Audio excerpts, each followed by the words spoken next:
सामीन कराम, आप सुन रहे हैं एक दिलचस्प पाकिस्तानी कमांडो की आप बीती जिसका नाम है बुत शिकन मुजाहिद। ये इस सिलसिले की किस्त नंबर 2 है। मुझे उम्मीद है आपको मेरी ये काविश पसंद आ रही होगी। आपने अगर अभी तक मेरा चैनल कहानी घर सब्सक्राइब नहीं किया तो अभी मेरे चैनल को सब्सक्राइब करके बेल नोटिफिकेशन ऑन कर लीजिए ताकि आने वाली हर नई कहानी की इत्तला बर वक्त आप तक पहुंच सके। मेरे इर्द गिर्द काफी फासले पर कहीं कहीं पहाड़ियों के खाके नजर आ रहे थे। जमीन कहीं मैदानी थी, कहीं ऊंची नीची हो जाती थी, कहीं खेत आ जाते थे और कहीं बंजर किस्म का मैदान आ जाता था। मैं एक गांव के करीब से गुजरा। एक दो जगहों पर मिट्टी के तेल की लालटेनें जल रही थीं। मेरी बू पाकर दूर कोई कुत्ता थोड़ी देर भौंक कर चुप हो गया। मैं एक कच्चे रास्ते पर जा रहा था। गांव से आगे जाकर एक तालाब आ गया। तालाब की सीढ़ियां बनी हुई थी। मैं सीढ़ियों में बैठ गया। अगरचा मुझे सर्दी लग रही थी लेकिन अपने आप को और कपड़ों को कीचड़ से साफ करना भी जरूरी था। मैंने कपड़े उतारकर उन्हें तालाब के ठंडे पानी से अच्छी तरह धोया, फिर निचोड़कर एक झाड़ी पर डाल दिया। उसके बाद अपने जिस्म पर पानी डालकर जिस्म को और सर में लगे हुए कीचड़ को साफ किया। जल्दी से गीले कपड़े ही पहन लिए क्योंकि नंगे बदन सर्दी महसूस हो रही थी। गीले कपड़े तो पहले बड़े ठंडे लगे, लेकिन जरा के देर के बाद ही जिस्म की गर्मी से उनकी ठंडक बहुत हद तक दूर हो गई। मैंने भी इस ख्याल से तेज तेज चलना शुरू कर दिया कि तेज चलने से जिस्म गर्म होगा और सर्दी का एहसास भी कम हो जाएगा और कुर्ता पजामा भी सूख जाएंगे। रात का पहला पहर था। मेरा ख्याल है कि रात के 9 बजे का वक्त होगा, क्योंकि मैंने शुरू रात में ही ट्रेन से छलांग लगाई थी। मैं कच्चे रास्ते पर चलता रहा। अंधेरी रात में किसी गांव की झोंपड़ियां सी नजर आईं और मैं उनसे दूर दूर रहकर आगे निकल जाता। मेरी निगाह दूर आसमान पर लगी थी कि शायद कहीं कोई रेलवे का सिग्नल नजर आ जाए। आखिर मुझे दूर से एक सुर्ख बत्ती टिमटिमाती हुई नजर आई। मैं उसकी तरफ बढ़ने लगा। थोड़ी दूर गया होऊंगा कि सुर्ख बत्ती एकदम सब्ज हो गई। ये रेलवे सिग्नल ही था। इसका मतलब था कि पीछे बिहार के किसी शहर की जानिब से कोई गाड़ी आ रही थी। ये गाड़ी कलकत्ते की तरफ ही जा रही होगी। मैंने अपनी रफ्तार तेज कर दी, लेकिन मैं स्टेशन से काफी पीछे था। इसी दौरान मुझे इंजन के विसल की दूर से आती हुई आवाज सुनाई दी। मैंने मुड़कर देखा। दूर काफी फासले पर मुझे अंधेरे में एक रेलगाड़ी के डब्बों की झिलमिलाती हुई रोशनियां दिखाई दी। फिर ट्रेन की हल्की हल्की आवाज आने लगी।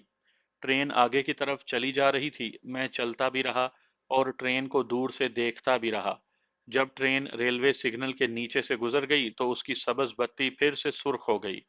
मैं उस ट्रेन को नहीं पकड़ सकता था, लेकिन ये जानकर मुझे हौसला हो गया था कि मैं किसी रेलवे स्टेशन पर पहुंच गया हूं जहां से मुझे कलकत्ते की तरफ जाने वाली गाड़ी जरूर मिल जाएगी।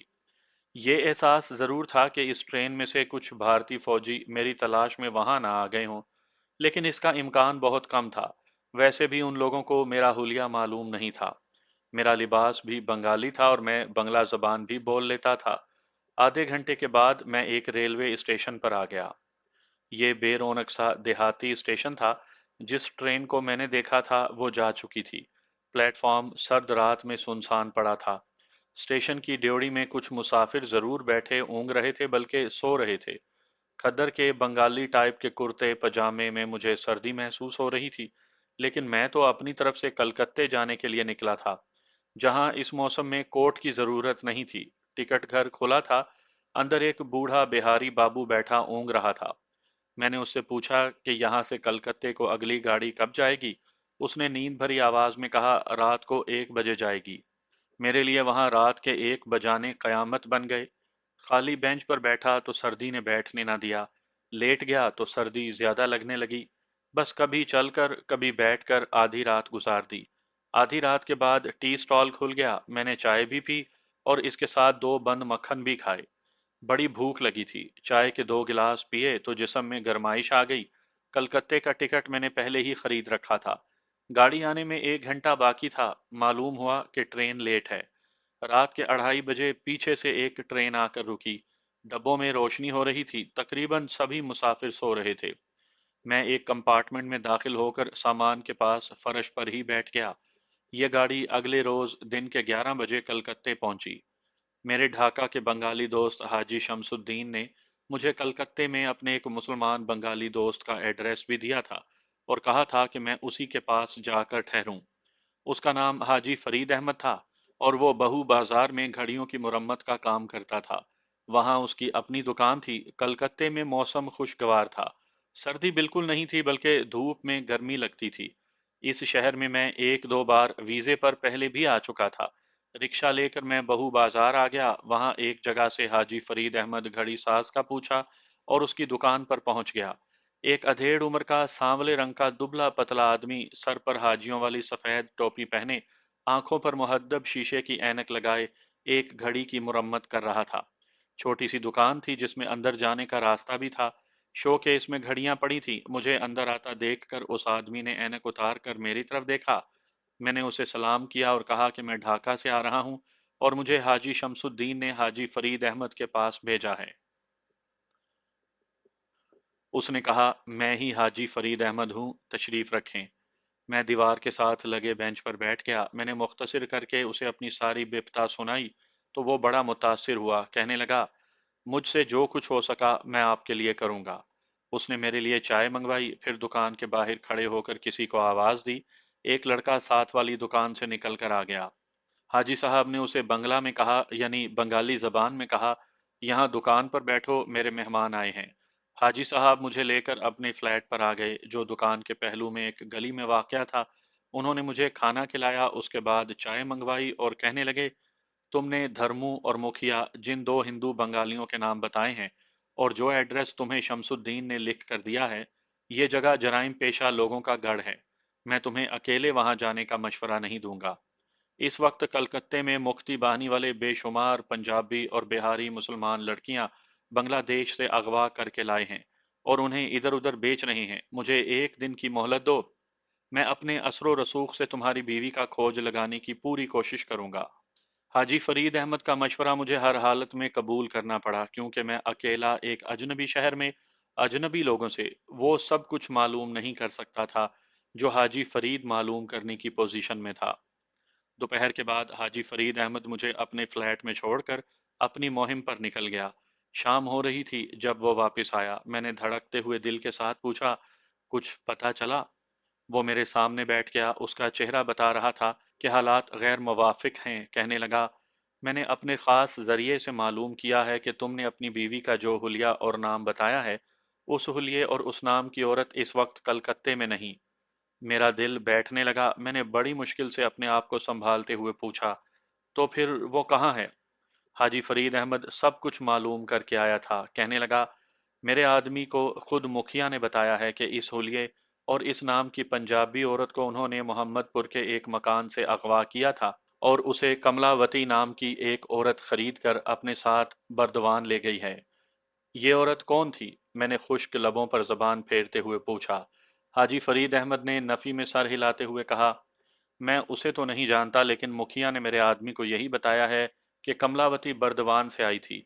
उसने मुक्ति बाहनी के एजेंट से तुम्हारी बीवी जमीला का सौदा चुकाया और उसे साथ लेकर वापस बर्दवान चली गई। मैंने हाजी साहब से पूछा, क्या उसे यकीन है कि जिस औरत को कमलावती ने खरीदा है वो मेरी बीवी जमीला ही थी?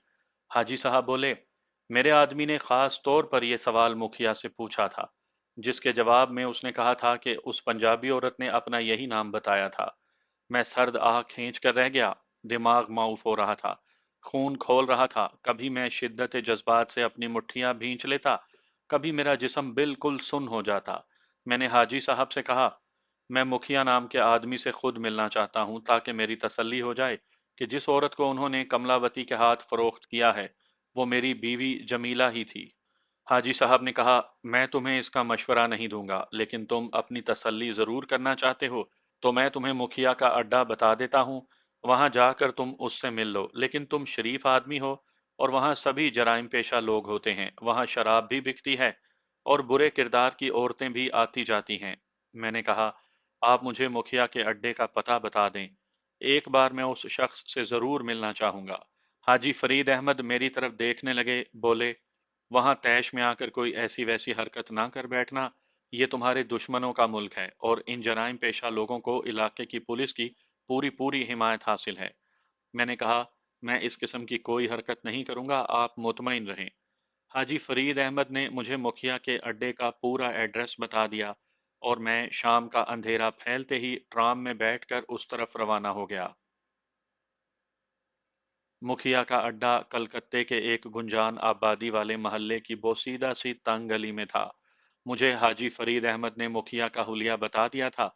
ये एक छोटी सी नीम रोशन दुकान थी, जिसके अंदर लकड़ी के बेंचों पर मजदूर किस्म के खस्ता हाल बंगाली बैठे देसी शराब और ताड़ी वगैरह पी रहे थे और तेज तेज बातें कर रहे थे। मैं भी एक बेंच पर बैठ गया।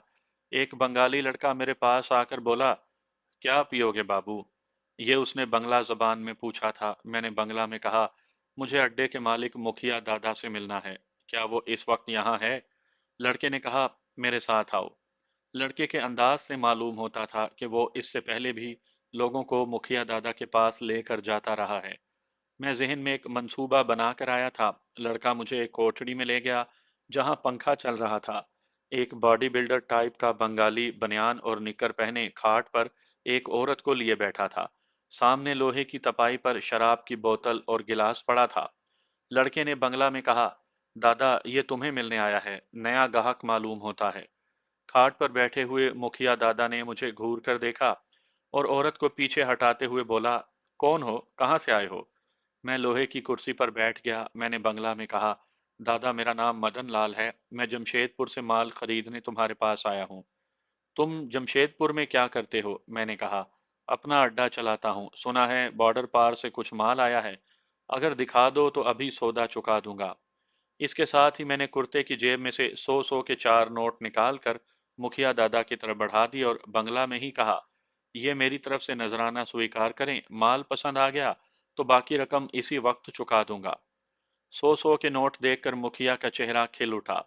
उसने जल्दी से नोट उठाकर सरहाने के नीचे रखे और बोला, मदन लाल जी आपने देर कर दी। बॉर्डर पार से बड़ा अच्छा माल लाए थे, बहुत सा बिक गया, चंद एक नगीने रह गए हैं। मैंने कहा, मुखिया दादा अगर मोहम्मदपुर का कोई माल हो तो मैं उसे पसंद करूंगा, क्योंकि वहां बड़े खाते पीते गैर बंगाली रहते थे। मुखिया खाट पर सीधा होकर बैठ गया। उसने औरत को बाहर भिजवा दिया। कहने लगा, मोहम्मदपुर से 10-12 लड़कियां उठाई थीं।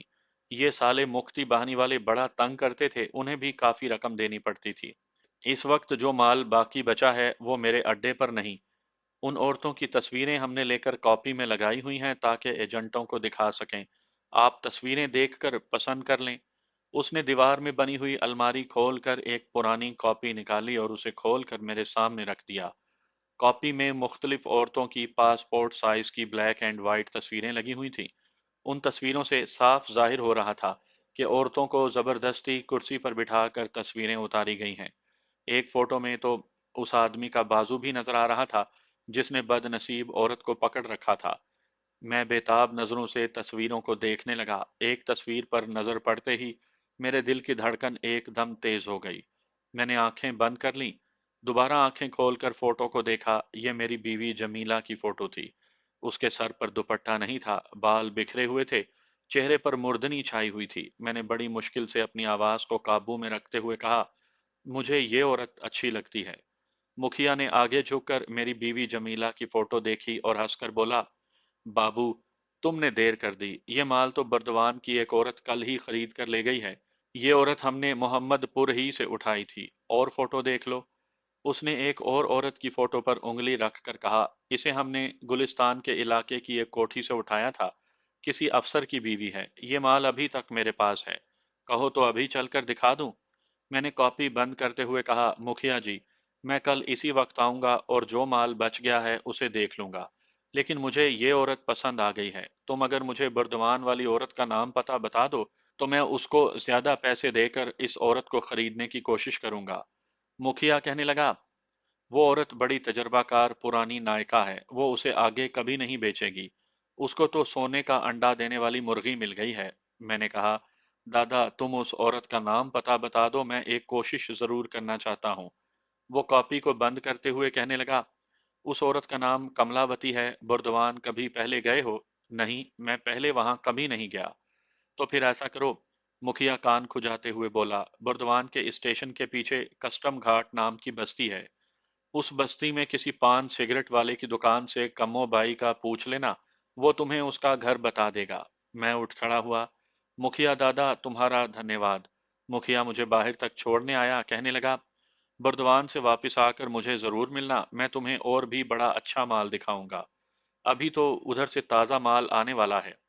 मैंने शराब के अड्डे के बाहर आकर मुखिया से हाथ मिलाया और गली में वापस चल पड़ा। वहां से मैं रिक्शे में बैठकर बहू बाजार हाजी फरीद अहमद के मकान पर गया। वो बेचैनी से मेरा इंतजार कर रहे थे। मुझे देखते ही उनके चेहरे पर सुकून सा आ गया। कहने लगे, खुदा का शुक्र है तुम खैरियत से वापस आ गए। तुम्हें भेजकर मैं पछता रहा था कि गुंडों के अड्डे पर भेज दिया है। खुदा खैर करे। मैंने उन्हें सारा वाकया सुनाया तो मेरी जुर्रत पर वो हैरान रह गए। कहने लगे, तुमने तो कमाल कर दिखाया, क्या तुम अब बुर्दवान जाओगे? मैंने कहा, जरूर जाऊंगा, दुआ करें कि मुझे मेरी बीवी मिल जाए। हाजी साहब ने हाथ ऊपर उठा लिए। अल्लाह ताला तुम्हें कामयाबी अता फरमाए। रात मैंने बेचैनी से गुजारी। सुबह 7 बजे की गाड़ी में बैठकर मैं कलकत्ते के हावड़ा स्टेशन से बुर्दवान की तरफ रवाना हो गया। मगरबी बंगाल से जब आप सूबा बिहार की तरफ जाते हैं तो धनसाद से पहले बुर्दवान का शहर आता है। बुर्दवान कलकत्ते से ज्यादा दूर नहीं है। 1.5 पौने 2 घंटों में गाड़ी ने मुझे बुर्दवान पहुंचा दिया। स्टेशन से बाहर आकर मैंने कस्टम घाट बस्ती का पूछा और स्टेशन के अकब में एक बस्ती देखी जो पुराने बोसीदा मकानात पर मुश्तमिल थी। जगह जगह मकानों के बीच में से नारियल के दरख्तों के झुंड ऊपर को उठे हुए थे। मुखिया ने बताया था कि यहाँ पहुंचकर कम्मो बाई का किसी सिगरेट पान वाले से पूछ लेना। सिगरेट पान का एक खोखा बस्ती के शुरू में ही था। खोखे वाला बंगाली गर्दन एक तरफ किए पान लगा रहा था। मैंने कम्मो बाई का पूछा तो उसने एक नज़र मुझ पर ऊपर से नीचे तक डाली और बंगाली में कहा, सुबह सुबह किसका नाम पूछने आ गए हो बाबू? इधर आगे चले जाओ, कोने वाला मकान है उसका। मैं खामोशी से जिस तरफ उसने बताया था उसी तरफ चल पड़ा। टूटी फूटी सड़क थी। मकानों की दीवारें धूप और बारिश से खराब हो रही थी। ढलानी छतों पर काई जमी हुई थी। गंदे मंदे नीम उरियां काले काले बच्चे खेल रहे थे। मैं कोने वाले मकान के सामने जाकर रुक गया। मकान के सेहन की दीवार शिकस्ता हो रही थी। दरवाजा बंद था, वहां कोई भी इंसान दिखाई नहीं देता था। मैंने आहिस्ता से दरवाजा खटखटाया। 2-3 मिनट के बाद किसी ने अंदर से बंगाली में पूछा, कौन है? मैंने बंगाली में कहा, कम्मो बाई से कहो जमशेदपुर से एक मेहमान आया है। कुछ देर के लिए खामोशी छा गई। फिर अंदर से कुंडी उतारने की आवाज के साथ दरवाजे का एक पट खुल गया। एक सांवली सी तीखे अबरों वाली लड़की ने मेरी तरफ मुस्कुराते हुए देखकर कहा, अंदर आ जाओ। मैं सेहन में दाखिल हो गया। लड़की ने दरवाजा बंद करके कुंडी लगा दी और मेरे आगे आगे चलते हुए बंगाली जबान में कहने लगी, मेरे पीछे पीछे आ जाओ। सेहन में एक तरफ गाय बंधी हुई थी। लड़की ने मुझे एक कमरा खोलकर अंदर बिठा दिया और ये कहकर चली गई कि बाई जी अभी आती हैं। कमरे में पुराने जमाने का सोफा पड़ा था। दीवार पर किसी फिल्म एक्ट्रेस की डांस की पोज की बड़ी रंगीन तस्वीर लगी हुई थी। लड़की ने छत वाला पंखा चला दिया था। इतने में एक मोटे बदन की सांवली औरत अंदर आई। उसने कासनी रंग की साड़ी पहनी हुई थी। साड़ी में से उसका भद्दा जिस्म जगह जगह से नजर आ रहा था। वो पान खा रही थी। चेहरे से बड़ी तजर्बाकार और अय्यार औरत लगती थी। मैंने उठकर नमस्कार किया और कहा, आप ही कमलावती जी हैं? हाँ। उसने सोफे के पास खड़े खड़े मेरी तरफ घूर कर देखते हुए कहा, तुम कौन हो, क्या काम है?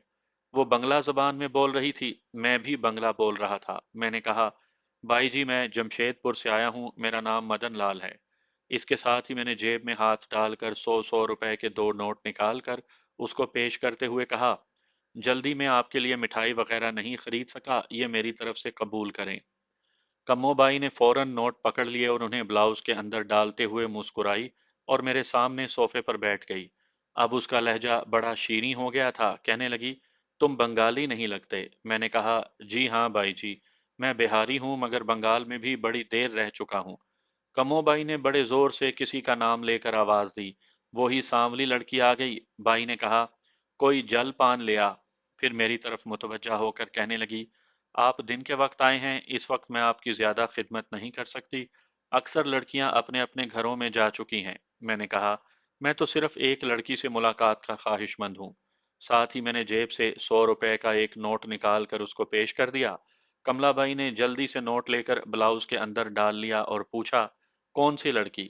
मैंने कहा, बात यह है कमलाबाई के कलकत्ते में मुखिया दादा मेरा पुराना दोस्त है। जमशेदपुर से मैं अक्सर उसके पास आता जाता रहता हूँ। पिछले दिनों मैंने उसके पास एक लड़की देखी जो मुझे पसंद आ गई। मैंने मुखिया से कहा कि यह लड़की मैं उससे खरीदना चाहता हूँ। वो बोला, मदन बाबू, ये अभी नई नई आई है, बहुत टसरी हुई है, दो एक रोज इंतजार कर लो। कल मैं उसके पास गया तो उसने बताया कि लड़की तो मैंने बर्दवान की कमलाबाई के हाथ बेच दी। लड़की का नाम उसने जमीला बताया था और मुखिया और धर्मू उसे बांग्लादेश से उठा कर लाए थे। बस मैं उस लड़की के साथ कुछ वक्त गुजारना चाहता हूँ। तुम जो कहोगी मैं पेश कर दूंगा। कमलाबाई अय्यार औरतों की तरह मुस्कुराते हुए मुझे देख रही थी। कहने लगी, बाबू, तुम जिस लड़की की बात कर रहे हो मैं समझ गई हूँ, वो पंजाबी लड़की थी। जमीला अपना नाम बताती थी। उसको मुक्ति बाहिनी वालों के साथ मिलकर धर्मू और मुखिया मोहम्मदपुर की बस्ती से उठा कर लाए थे। वो अपना नाम करमूदादा या शायद करमदाद बताती थी। मैंने बेइख्तियार होकर कहा, हाँ, करमदाद, यही उसके खाविंद का नाम था। तुम्हें कैसे पता है? कमलावती ने हैरानी से पूछा। मैंने कहा, मुझे मुखिया ने बताया था। वो लड़की कहाँ है कमलाबाई? मुझे उसकी एक झलक दिखा दो, मैं तुम्हें 1,000 रुपया दूंगा। 1,000 रुपये का नाम सुनकर कमलावती नायिका की आंखें चमक उठी। कहने लगी, इस वक्त तो वो लड़की यहाँ नहीं। मेरा एक आदमी उसे लेकर धनसाद के ठाकुर के पास गया है।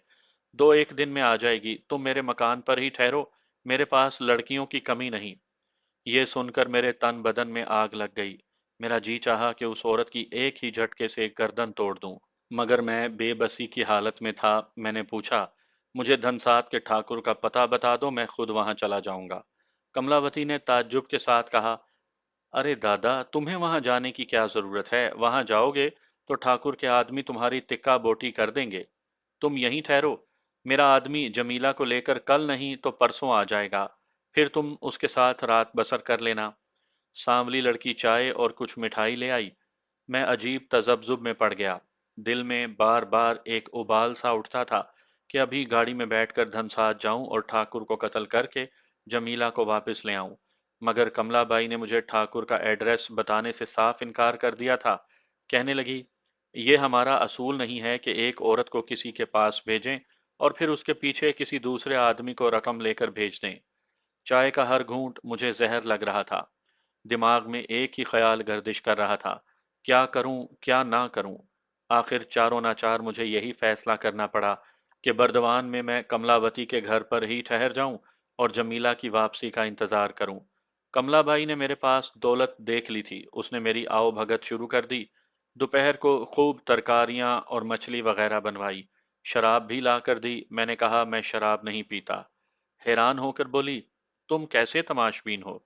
कमलाबाई उर्फ कम्मोबाई के अड्डे पर मुजरा वगैरह नहीं होता था। वो औरतों को शहर के उन शरीफ बदमाशों के हाथ सप्लाई करती थी जो उसके अड्डे पर नहीं आ सकते थे और जिन्हें अय्याशी के साथ साथ अपनी इज्जत व नामूस का भी बहुत ख्याल था।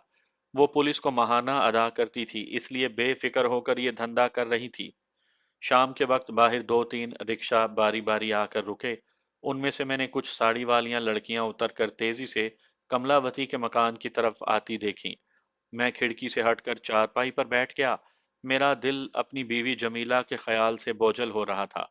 समझ में नहीं आ रहा था कि यह अचानक कैसा इनकलाब आ गया, कि कहाँ मैं अपनी बीवी के साथ अमन और इज्जत की जिंदगी बसर कर रहा था और कहाँ इस वक्त मैं एक नायिका के मकान पर बैठा हूँ और मेरी बीवी।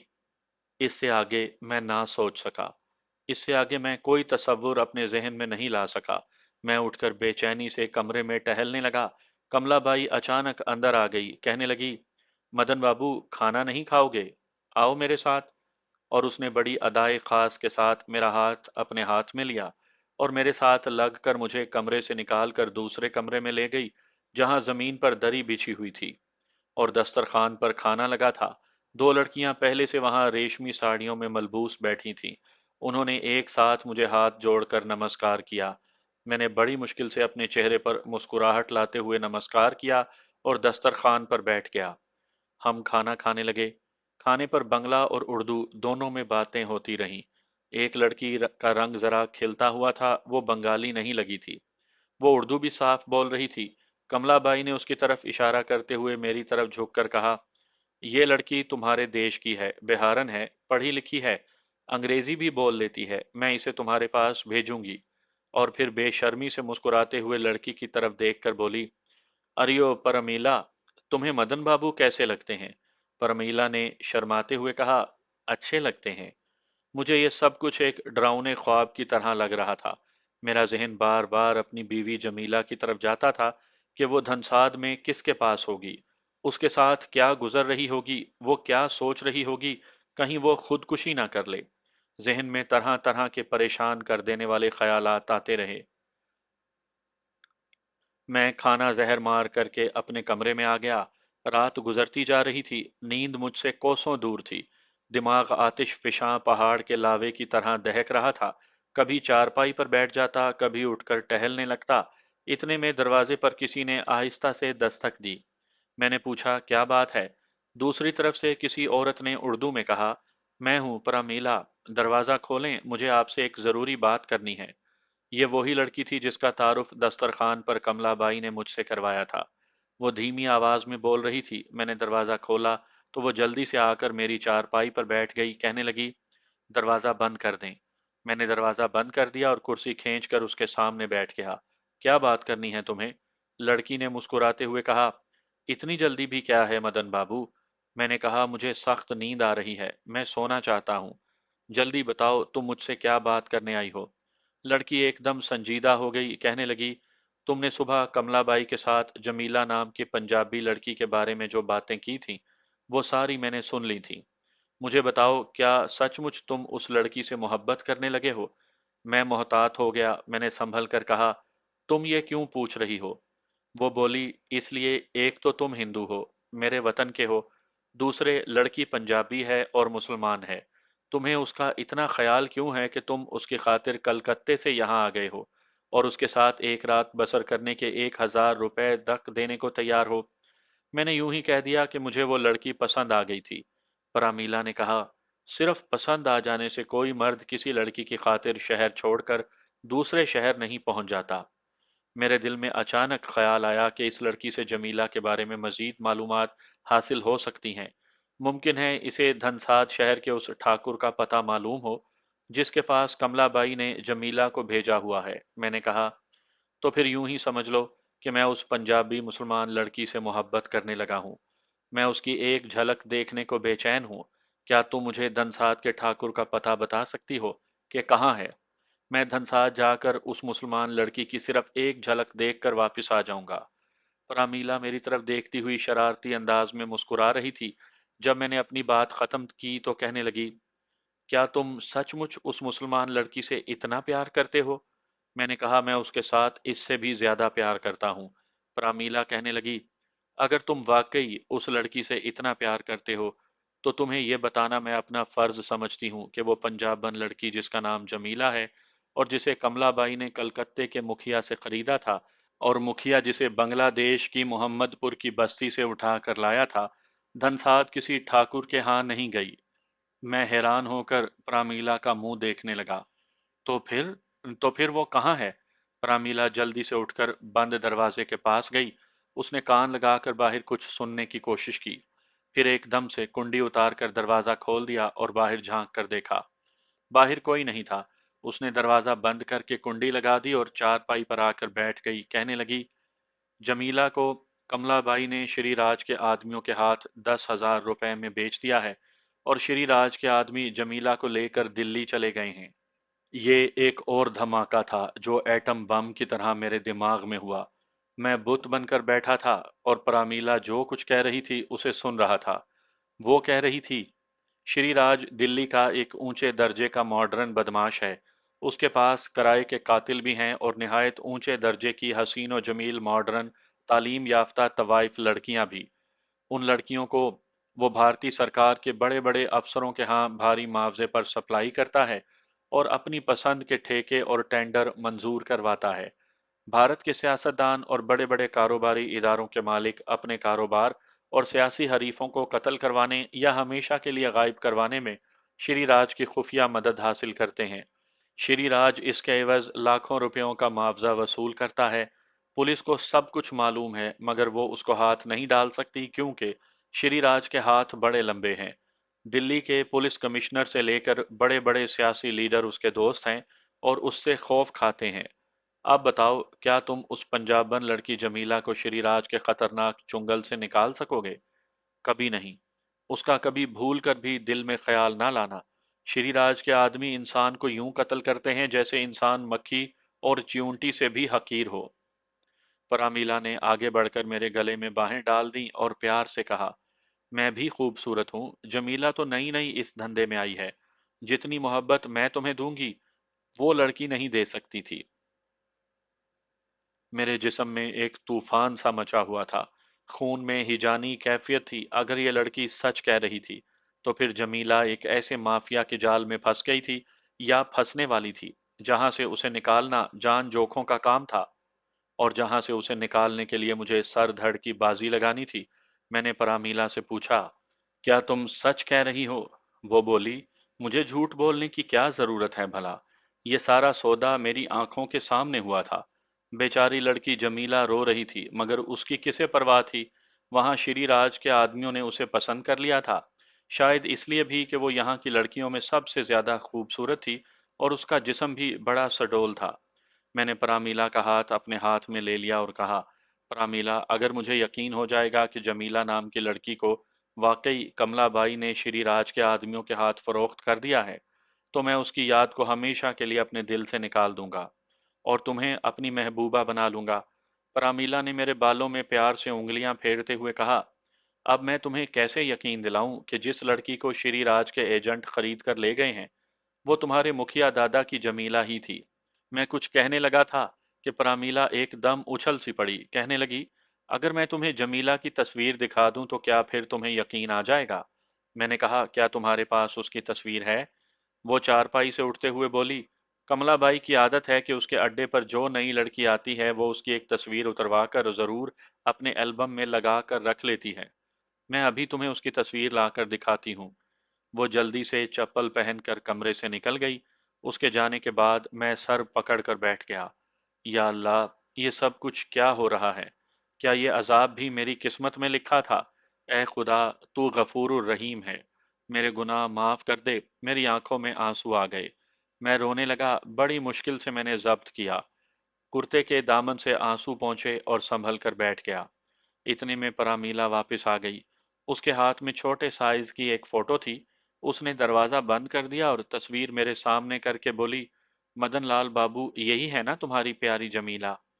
फोटो रंगीन फिल्म से उतारी गई थी। उसमें मेरी जमीला सोफे पर बैठी हुई थी। उसकी एक जानिब खुद कमलाबाई बैठी थी, दूसरी तरफ कोई और लड़की बैठी हुई थी।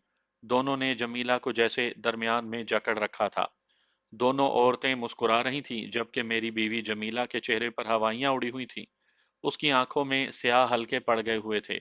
वो इस तरह देख रही थी जैसे खलाओं में अपनी जिंदगी के गुजरे हुए बाइज्जत बावकार अयाम को तलाश करने की बेसूद कोशिश कर रही हो। मेरे हलक से चीख निकलते निकलते रह गई। मैंने कुछ बोलना चाहा, मगर आवाज मेरे गले में घुट कर रह गई। पर अमीला ने मेरी बदली हुई कैफियत को महसूस कर लिया था। कहने लगी, मदन बाबू, तुम्हारी तबीयत तो ठीक है ना? हाँ, ठीक है। मैंने तस्वीर उसे वापस कर दी और कहा, अब मुझे यकीन आ गया है। पर अमीला मुझे बाजू से पकड़कर चारपाई पर ले आई। मुझे अपने आप पर काबू हासिल करने में कुछ वक्त जरूर लगा, लेकिन मैंने अपने आप को संभाल लिया, क्योंकि मुझे परामीला से अभी कुछ मजीद मालूमात हासिल करनी थी। मैंने उससे कहा, ये श्रीराज तो बड़ा बदमाश आदमी है। ये भारत की राजधानी में रहकर ये सब कुछ कर रहा है और उसे कोई पूछने वाला नहीं। वो कहने लगी, तुम भारत के लीडरों और बड़े बड़े अफसरों को क्या समझते हो? सब करप्ट हैं और अय्याश हैं। जो दो एक उनमें दयानतदार हैं, वो बूढ़े हो चुके हैं। उनकी कोई सुनता नहीं। मुझे मालूम था कि अगर मैंने श्रीराज के बारे में बराह रास्त कोई सवाल किया, तो प्रामीला को खामखा शक पड़ेगा कि मैं अब भी जमीला को नहीं भूला और उसकी तलाश में जाने का इरादा रखता हूँ। चुनाचे मैंने वैसे ही बेनियाजी के अंदाज में पूछा, ये श्रीराज तो किसी बहुत बड़े महल में रहता होगा। प्रामीला अपने काम में लगी हुई थी। वो मुझे प्यार किए जा रही थी, जबकि मैं उसके प्यार से बिल्कुल बेताल्लुक होकर बैठा था। कहने लगी, दिल्ली में सुना है उसके 4 बंगले हैं। कभी किसी बंगले में होता है, कभी किसी बंगले में। कितनी ही कारें हैं उसकी। वैसे गीता भवन नाम का उसका एक बंगला बड़ा मशहूर है। मैंने देखा तो नहीं, मगर सुना है कि नई दिल्ली में किसी जगह पर है। मगर तुम क्यों पूछ रहे हो उसका? मेरी तरफ देखो। क्या मैं जमीला से कम खूबसूरत हूँ? और परामीला खिलखिलाकर हंस पड़ी। मुझे उसकी हंसी जहर लगी। मैं जितनी जल्दी हो सकता था दिल्ली पहुंचना चाहता था, ताकि इससे पहले कि मेरी बीवी वहां से भी गायब कर दी जाए, मैं वहां पहुंच जाऊं। मैंने सोचा कि परामीला से जमीला की फोटो हासिल कर ली जाए तो उसे तलाश करने में बड़ी मदद मिलेगी। जमीला की फोटो अभी तक परामीला के पास ही थी। उसने तस्वीर सरहाने के नीचे रख दी थी। मैं परामीला के साथ दिल पर पत्थर रखकर दिल लगी की बातें करने लगा। रात के किसी लम्हे जब मैंने परामीला को गाफिल पाया, तो सरहाने के नीचे से जमीला की फोटो निकाल कर अपने कब्जे में कर ली।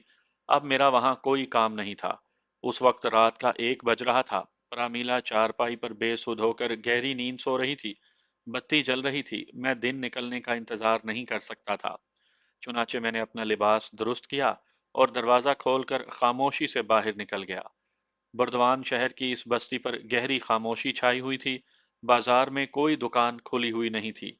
बस्ती के दूसरे कोने की जानिब से चौकीदार के लठ की आवाज किसी वक्त आ जाती थी। मैं रेलवे स्टेशन की तरफ चल पड़ा। वहां कोई रिक्शा वगैरह भी नहीं था। स्टेशन ज्यादा दूर नहीं था। स्टेशन पर चंद एक मुसाफिर नजर आए। एक कुली से पूछा तो उसने बताया कि कलकत्ते जाने वाली गाड़ी सुबह 4 बजे आएगी। मैं कलकत्ते में हाजी फरीद अहमद साहब से मिलकर और उन्हें तमाम सूरत हाल से आगाह करने के बाद दिल्ली जाना चाहता था। स्टेशन पर किसी न किसी तरह मैंने वक्त गुजारा। गाड़ी आई और मैं उसमें बैठ गया। ट्रेन ने मुझे दिन निकलते ही कलकत्ते पहुंचा दिया। वहां से सीधा हाजी साहब के फ्लैट पर गया। हाजी साहब जाग रहे थे। मुझे देखकर बोले, करमदाद, क्या हुआ? मैंने उन्हें सारी बात बयान कर दी और जमीला की फोटो भी दिखाई। उस पासपोर्ट साइज की रंगीन फोटो में जमीला के साथ नायिका कमलाबाई भी बैठी थी। जमीला का परेशान और बीमारों वाला चेहरा देखकर हाजी साहब ने इंतहाई अफसोस के साथ कहा, खुदा इन लोगों को गारत करे, एक शरीफ घराने की खातून को किस मुसीबत में डाल दिया है। उन्होंने मेरे लिए नाश्ता मंगवाया। कहने लगे, अब तुमने क्या सोचा है? मैंने कहा, मैं अपनी बीवी की तलाश में दिल्ली जाऊंगा और उसे श्री राज के फंदे से निकालकर जैसे भी हो सका आपके पास आऊंगा। हाजी साहब सोच में पड़ गए। कहने लगे, दिल्ली भारत की राजधानी है, बड़ा शहर है, क्या तुम वहां किसी को जानते हो? मैंने कहा, मैं ढाके से सिर्फ एक बार वीजा लेकर दिल्ली गया था। इस बात को भी 2 बरस गुजर गए हैं। हाजी साहब कहने लगे, श्रीराज जैसा कि तुमने बताया है कि एक बहुत बड़े और ऊंचे दर्जे के जराइम पेशा गिरोह का लीडर है, तुम अकेले उन कातिल लोगों का कैसे मुकाबला करोगे? मैंने कहा, मुझे अपनी जान की परवाह नहीं है हाजी साहब। मैं अपनी इज्जत, अपनी गैरत के लिए सब कुछ कर सकता हूँ। हाजी साहब बोले, तुम ठीक कह रहे हो, लेकिन इसके लिए भी अकल की और किसी मंसूबा बंदी की जरूरत होगी। ऐसा तो होगा नहीं कि तुम श्री राज के बंगलों में जाओ, वहां सामने जमीला बीबी बैठी हुई हो और तुम उसे साथ लेकर वापस आ जाओ। वो लोग अगर जमीला बीबी को यहाँ से खरीद कर ले गए हैं तो किसी मकसद के लिए लेकर गए हैं और उसकी हिफाजत भी कर रहे होंगे। मैंने मायूसी के लहजे में कहा, तो फिर आप मुझे क्या मशवरा देते हैं? हाजी साहब ने चाय का खाली गिलास मेज पर रख दिया और बोले, मुझे सोचने की मोहलत दो। मैंने कहा, हाजी साहब, मेरे पास इतना वक्त नहीं है। मुझे डर है कि अगर देर हो गई तो मेरी बीवी वहां से भी कहीं गायब ना कर दी जाए। हाजी साहब ने मेरी बात का कोई जवाब नहीं दिया। वो गहरी सोच में थे और आराम कुर्सी पर बैठे खिड़की के बाहर बिजली के तारों पर बैठे हुए कबूतरों को देख रहे थे। और उनके जहन में कोई ख्याल आया। वो मेरी तरफ देखकर बोले, एक बात हो सकती है। दिल्ली में मेरे एक दोस्त मुश्ताक अली का होटल है। मैं उसे टेलीफोन पर तुम्हारे बारे में सब कुछ बता दूंगा। वो मेरा बड़ा काबिले एतमाद दोस्त है। तुम ठहरना भी उसी के होटल में। उसके होटल में हर किस्म के लोग आते जाते हैं। वो इस पोजीशन में है कि तुम्हारी कोई मदद कर सके। मेरी राह थोड़ी सी आसान हो गई थी। हाजी फरीद अहमद ने मुश्ताक अली को दिल्ली टेलीफोन करके सारी बातें खुलकर बयान कर दी। मैं रात को गाड़ी में बैठकर दिल्ली रवाना हो गया। हाजी साहब ने मुश्ताक अली के होटल का पता मुझे लिख कर दे दिया था। उसके होटल का नाम मुगल होटल था। मेरा ख्याल था कि यह शहर की गुंजान आबादी में कोई पुराने टाइप का होटल होगा, लेकिन मुगल होटल शहर की एक मॉडर्न आबादी में वाक़या था। 2 मंजिला होटल था और उसके शीशे के दरवाजे भी थे। मैं रिक्शे से उतरकर होटल में दाखिल हो गया। होटल की छोटी सी लॉबी थी। बाएं जानिब 6-7 सोफे लगे थे, जिन पर कुछ औरतें और मर्द बैठे थे। सामने एक छोटा सा हॉल था, जहां गाहक वगैरह चाय पी रहे थे। मेज़ों पर तांबे के छोटे छोटे गुलदस्ते भी रखे हुए थे। ये कोई 5 स्टार होटल नहीं था, लेकिन कम तर दर्जे का होटल भी नहीं था। दीवार के साथ काउंटर बना था, जहां एक लड़की टेलीफोन पर बातें कर रही थी। मैं काउंटर पर गया तो लड़की ने टेलीफोन रख दिया और मुझसे बड़ी उम्दा किस्म की उर्दू में पूछा, मैं क्या खिदमत कर सकती हूँ? मैंने कहा, मुझे होटल के मालिक मुश्ताक अली साहब से मिलना है। उसने फौरन दूसरे टेलीफोन का रिसीवर उठाकर कोई नंबर घुमाया और मुझसे मेरा नाम पूछा। मैंने उसे अपना नाम बता दिया। लड़की ने फोन पर किसी से कहा, सर, एक साहब आपसे मिलने आए हैं, करमदाद अपना नाम बताते हैं। फिर उसने फौरन रिसीवर रख दिया और बड़ी खुश इखलाकी से बोली, आप बाएं जानिब तशरीफ ले जाएं, पहला कमरा खान साहब का है। बाएं जानिब एक मुख्तसर सी राहदारी थी। एक कमरे के दरवाजे के बाहर मुश्ताक अली साहब के नाम की तख्ती लगी थी। मैंने दरवाजे पर आहिस्ता से दस्तक दी। अंदर से आवाज आई, आ जाएं। कमरे में दाखिल होकर मैंने एक अधेड़ उम्र खुश लिबास शख्स को देखा, जो गरम शेरवानी और सफेद पजामा पहने सोफे पर बैठा कोई फाइल देख रहा था। आंखों पर सुनहरी फ्रेम वाला नजर का चश्मा लगा था।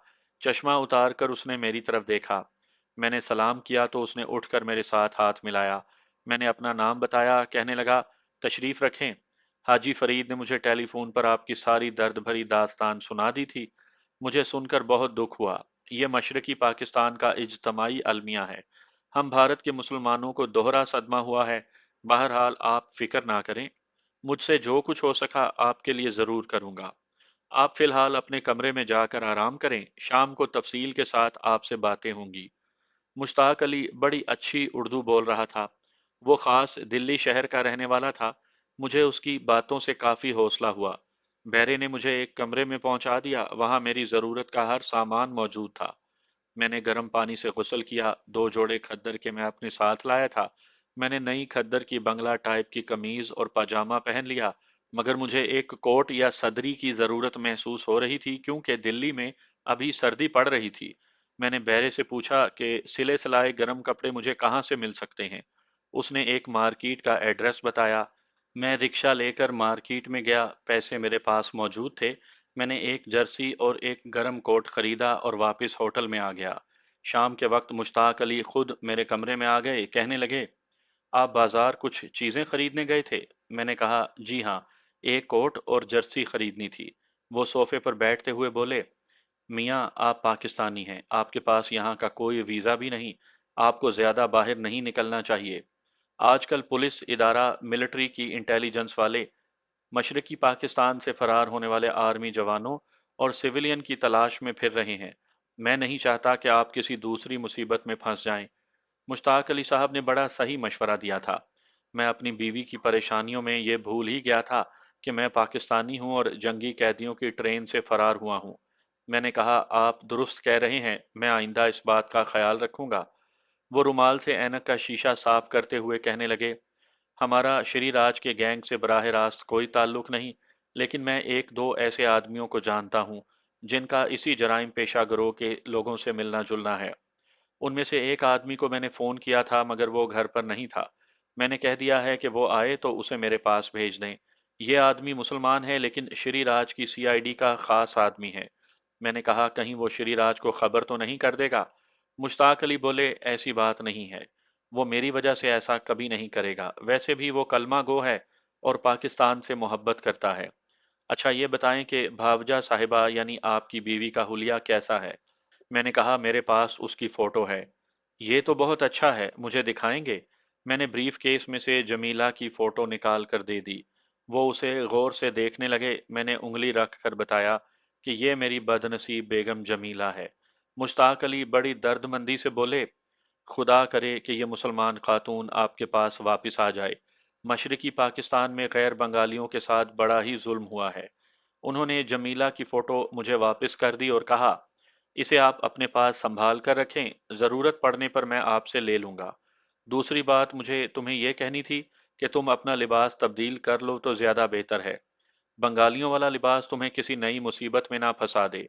मुश्ताक अली ने मुझे अपने एक ख़ास मुलाजिम के साथ दिल्ली के एक नए शॉपिंग सेंटर भेज दिया, जहां से मैंने अपने लिए 2 पतलूनें, 2 कॉलर वाली कमीज़ें और नए जॉगिंग शूज़ खरीद लिए। दूसरे रोज मैं उन कपड़ों में अपने कमरे से निकलकर मुश्ताक साहब के पास आया तो वो मुझे देखकर खुश हुए, कहने लगे, ये लिबास बिल्कुल ठीक है। उन्होंने मुझे अपने पास बिठा लिया और कहने लगे, अगर किसी ने तुमसे पूछा कि कहाँ से आए हो और कहाँ रहते हो तो कह देना कि मैं कलकत्ते में पुराने कपड़ों का कारोबार करता हूँ और दिल्ली कारोबार के सिलसिले में आया हुआ हूँ और मुगल होटल में ठहरा हुआ हूँ। इससे ज्यादा किसी को कुछ ना बताना। बाकी मैंने अभी अभी अपने आदमी को फोन किया है, वो थोड़ी देर में यहाँ पहुंच जाएगा, तुम अपने कमरे में ही रहना। बेहतर होगा कि तुम यहाँ मुझसे भी ज्यादा ना मिलो। ये मैं तुम्हारी बेहतरी के लिए कह रहा हूँ, क्योंकि कल मैंने सीआईडी के एक आदमी को होटल में चाय पीते देखा था। मैंने कहा मैं ऐसा ही करूंगा, आप बेफिक्र रहें। तुम अपने कमरे में जाकर बैठो, मेरा आदमी आया तो मैं उसे लेकर खुद तुम्हारे पास आ जाऊंगा। मैं कमरे में आकर पलंग पर लेट गया और सोचने लगा कि क्या अब मैं जमीला से कभी मिल भी सकूंगा या नहीं, क्योंकि हालात मुझे जमीला से रोज बरोज दूर कर रहे थे और उसका मिलना मुश्किल से मुश्किल तर होता जा रहा था। एक बात का फैसला मैंने कलकत्ते में ही कर लिया था कि जिन लोगों ने मोहम्मदपुर से मेरी बीवी और दूसरी गैर बंगाली औरतों को अगवा करके उन्हें जुल्म सितम का निशाना बनाया है, उनमें से अगर किसी का खोज मिल गया तो मैं उन्हें जिंदा नहीं छोड़ूंगा। अभी तक मुझे उन आदमियों से सिर्फ कलकत्ते वाला मुखिया दादा ही मिला था, जिसने मुक्ति बाहिनी वालों के साथ मिलकर मोहम्मदपुर से मेरी बीवी को अगवा किया था। उसके साथ ही धर्मू को मैं अभी तक नहीं मिल सका था, लेकिन मैं जमीला को हासिल करने के बाद ही उन लोगों से अपनी बेहुरमती का इंतकाम ले सकता था। ये मैंने तय कर रखा था कि मुखिया और धर्मू दोनों मुक्ति बाहिनियों को मैं किसी हालत में भी जिंदा नहीं छोड़ूंगा। मैंने खाना भी कमरे में ही मंगवा कर खाया। रात के 11 बज रहे थे कि मुश्ताक अली साहब एक आदमी को लेकर मेरे कमरे में आ गए। 30-35 साल के उस सांवले आदमी ने स्वेटर और पतलून पहनी हुई थी, बाल खिजाब से काले किए हुए थे, आंखों में बड़ी चमक थी, सिगरेट पी रहा था। मुश्ताक साहब ने उससे मेरा तारुफ करवाते हुए कहा, ये हैं अहमद साहब, मेरे पुराने दोस्त हैं। फिर उन्होंने अहमद साहब से कहा, और ये मेरे दोस्त करमदाद हैं। अहमद साहब ने बड़े गौर से मुझे ऊपर से नीचे तक देखा और मुझसे हाथ मिलाते हुए उर्दू में कहा, आप ढाके में क्या कारोबार करते थे? मैंने उसे बताया कि मेरा फर्नीचर का कारोबार था। कुछ देर मशरकी पाकिस्तान के हालात पर गुफ्तगू होती रही। ढाका फाल पर भारत के दूसरे मुसलमानों की तरह उन्हें भी बड़ा सदमा पहुंचा था। अहमद साहब ने बराह रास्त मुझसे सवाल किया, जिस वक्त मुक्ति बाहिनी वाले आपके मकान में दाखिल हुए तो आप कहाँ थे? मैंने उसे बताया कि मैं घर से बाहर था। जब मैं मोहम्मदपुर वापस आया तो वहां हर तरफ वावेला मचा हुआ था। मुक्ति बाहिनी वाले गैर बंगालियों का कत्लेआम कर रहे थे। सारे वाकयात सुनने के बाद अहमद साहब कहने लगे, मुझे याद है हमारे बॉस श्री राज के कुछ आदमी बांग्लादेश से अगवा करके लाई हुई लड़कियां देखने कलकत्ते जरूर गए थे और 2-3 लड़कियां खरीद कर भी लाए थे, मगर मैंने उन लड़कियों को सिर्फ एक बार ही देखा है। उसके बाद वो हमारे कॉम्प्लेक्स में कहीं नजर नहीं आई। मेरा ख्याल है कि बॉस श्री राज ने उन्हें स्पेशल ट्रेनिंग के लिए अंडरग्राउंड कैंप में भिजवा दिया है। मैंने अहमद से पूछा, क्या आपको कलकत्ते से खरीद कर लाई गई लड़कियों की शक्ल सूरत याद है? बड़ी अच्छी तरह से याद है। उनमें से एक का रंग गोरा था, दुबली मगर सेहतमंद थी। मैंने जमीला की फोटो ब्रीफ केस से निकाल कर उसके आगे रख दी। क्या वो लड़की ये तो नहीं थी? अहमद साहब जमीला की फोटो देखते ही बोल उठे, बिल्कुल यही लड़की थी। इसका मतलब है कि यही आपकी बेगम साहिबा हैं। कोई बात नहीं, मैं कल ही आपको ये मालूम करके बता दूंगा कि इसे बॉस ने स्पेशल ट्रेनिंग के लिए अंडरग्राउंड कैंप में भेजा है या नहीं। जो भी सूरत हाल हुई मैं आपको कल पूरा खोज लगाकर बता दूंगा। वो रात और उससे अगला दिन सख्त बेचैनी और कश्मकश में गुजरा। अपने कमरे में ही मैं पड़ा रहा। तीसरे पहर मुश्ताक साहब आ गए। उनके साथ श्री राज का आदमी अहमद भी था। उसने आते ही कहा, करमदाद साहब, आपकी बीवी जमीला बेगम को बॉस ने खास ट्रेनिंग के वास्ते अंडरग्राउंड ट्रेनिंग कैंप में नहीं भेजा, तो क्या वो दिल्ली में उस बदमाश के बंगले पर ही है? मेरे इस सवाल के जवाब में मिस्टर अहमद ने कहा, मुझे अफसोस है करमदाद साहब, आपकी बेगम साहब श्री राज के बंगले पर भी नहीं। तो फिर वो कहाँ है? मैंने परेशान होकर पूछा। अहमद साहब ने कहा, श्री राज सख्त तोहम परस्त आदमी है और नाग देवी का अंधा अकीदतमंद है। नाग देवी के बड़े मंदिर के पुजारी देवगिरी को वो अपना देवता और गुरु मानता है।